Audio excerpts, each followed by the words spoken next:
I tested some of the best studio headphones of 2025, and in this video, I'm gonna rank them in a tier list based on their value for money, overall performance, and more. Links to all of the products will be in the description below. Beyerdynamic DT 770 Pro.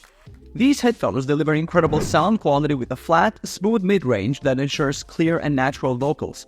The bass response is tight and controlled, though there's a slight roll-off in the sub-bass region.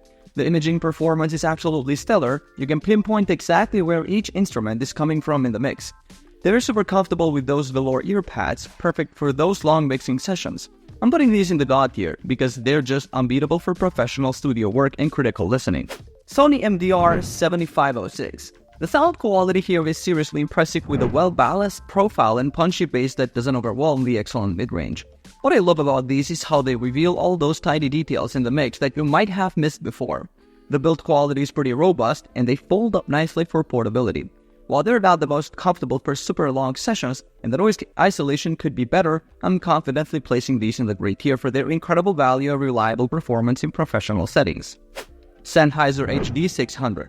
The mid-range on these is absolutely magical. It's so natural and organic that sometimes I forget I'm wearing headphones.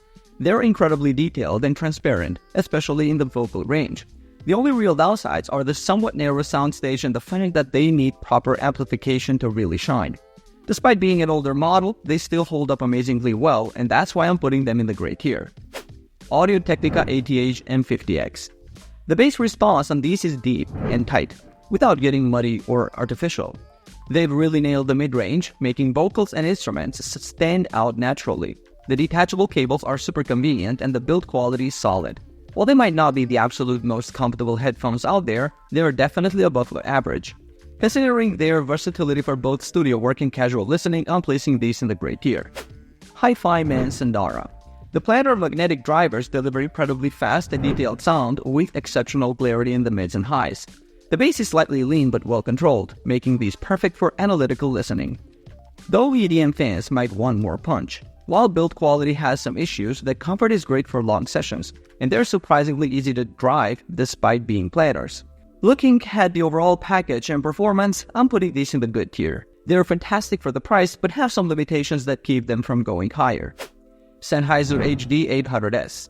These headphones have the most incredible soundstage I've ever experienced. It's like sitting in a concert hall rather than wearing headphones. The detailed retrieval is absolutely mind-blowing, with the 56mm ring radiator drivers revealing every nuance in the music. While they might be a bit bright for some and lack deep bass impact, they excel with classical jazz and acoustic music. The build quality and comfort are exceptional, though that you'll need a good amp to drive them properly. This is a clear God tier for me. They're basically the benchmark that other high-end headphones are measured against. HiFiMan Edition XS.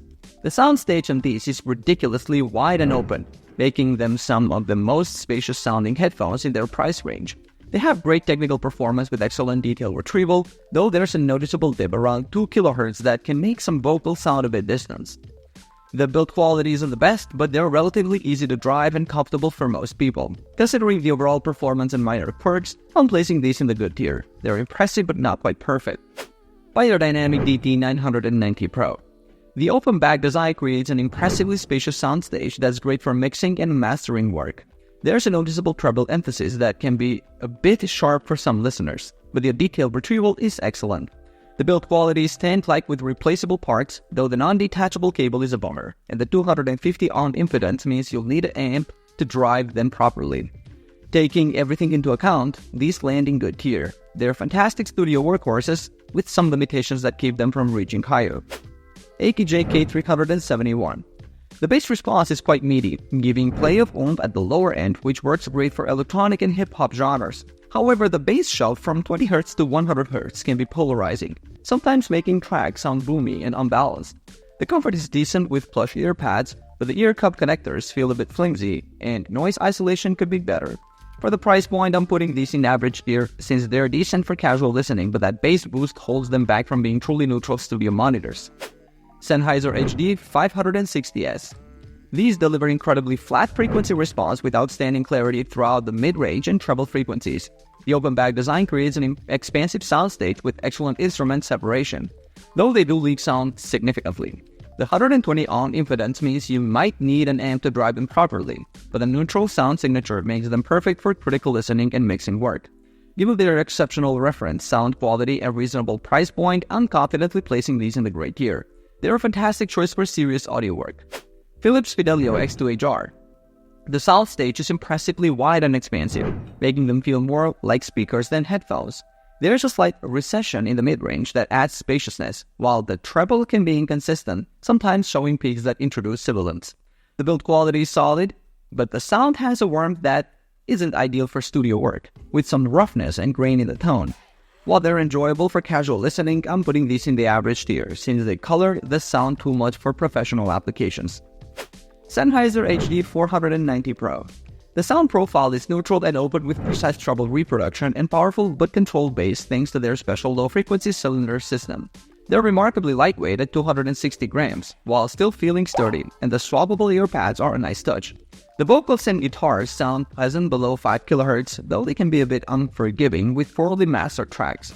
While they're well engineered, I'll place these in the good tier since they're great studio monitors but don't quite reach the pinnacle of reference sound. Audio-Technica ATH-R70x. These headphones deliver an incredibly neutral sound signature with exceptional detail and imaging capabilities that really impressed me. The lightweight design and 3D wing support system make them super comfortable for long mixing sessions. Though the ear pads might be too small for larger ears. While they need a powerful amp to do to that 470 ohm impedance, the sound quality totally justifies the hassle.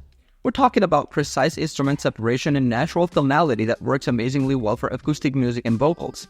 I'm putting these in the great tier because they offer incredible value and performance that rivals much more expensive options.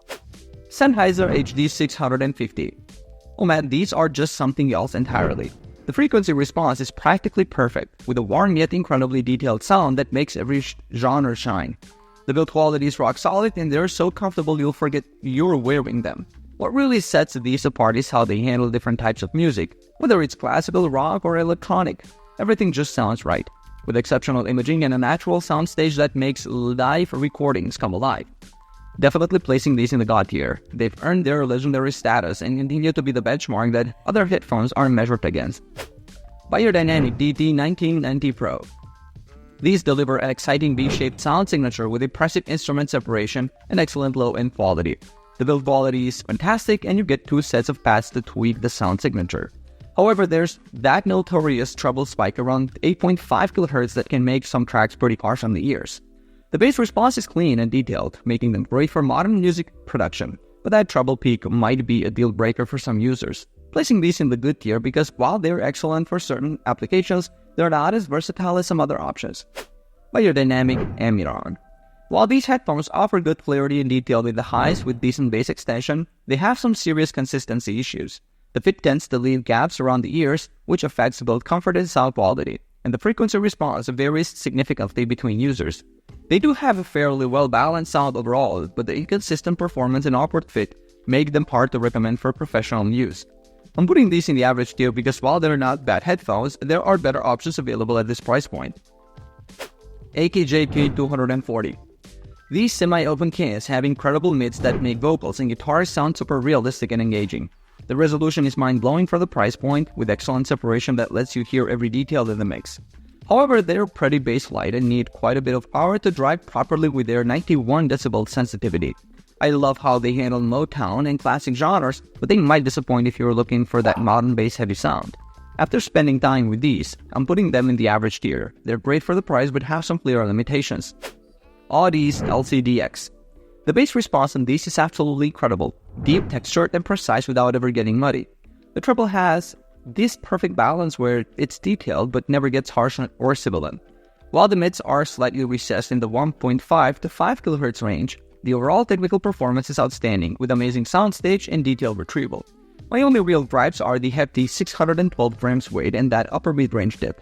These are definitely going in great tier. They're a fantastic choice for both critical listening and pure enjoyment, especially if you're willing to do a bit of EQ tweaking. Alright guys, thanks for watching. I hope this video helped you pick these studio headphones for you.